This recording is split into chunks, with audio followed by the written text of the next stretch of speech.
Alors ça peut être des personnes qui vont avoir des problèmes, des cheveux à problème, du mal à les coiffer, du mal à les entretenir, qui vont se casser, qui vont être pas à leur goût. Mais ça peut être vraiment tout type de personnes, des personnes qui vont avoir les cheveux courts, jeunes, plus âgées, qui veulent passer à la coloration naturelle, des personnes qui veulent passer au henné, qui veulent plus de coloration chimique, qui veulent plus de shampoing chimique, qui veulent rajouter, enrichir leur shampoing. C'est vraiment tout type de personnes.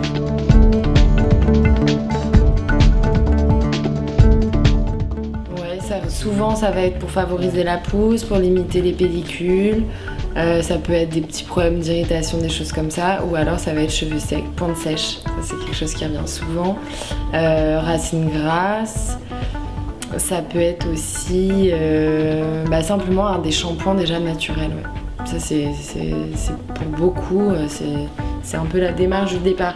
Et en fait quand ils passent cette démarche, après ça commence à devenir, du coup faut en prendre soin avant le lavage.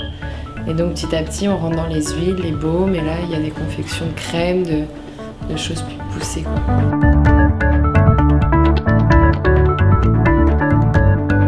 Vraiment, alors les clientes afro qui ont les cheveux crépus, ça va être vraiment, voilà, j'ai envie d'arrêter les lissages, les tissages, tout ça, j'ai les cheveux abîmés, cassés, brûlés, etc.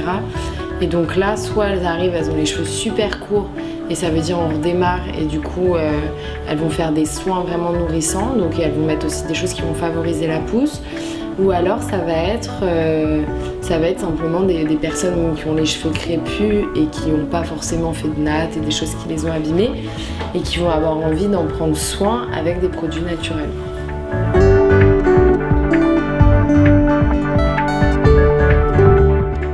L'huile de ricin, la sapote, qui vont avoir un petit peu ces propriétés-là, favoriser la pousse, et qui vont en plus nourrir et enrichir des baumes si on les utilise dedans.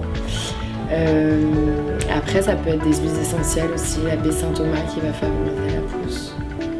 Et après ça peut être simplement en prenant très soin, en les hydratant, en les nourrissant avec des actifs, et en rajoutant des choses, ils vont être en meilleure santé, et du coup ils vont pousser plus vite et ils seront plus beaux.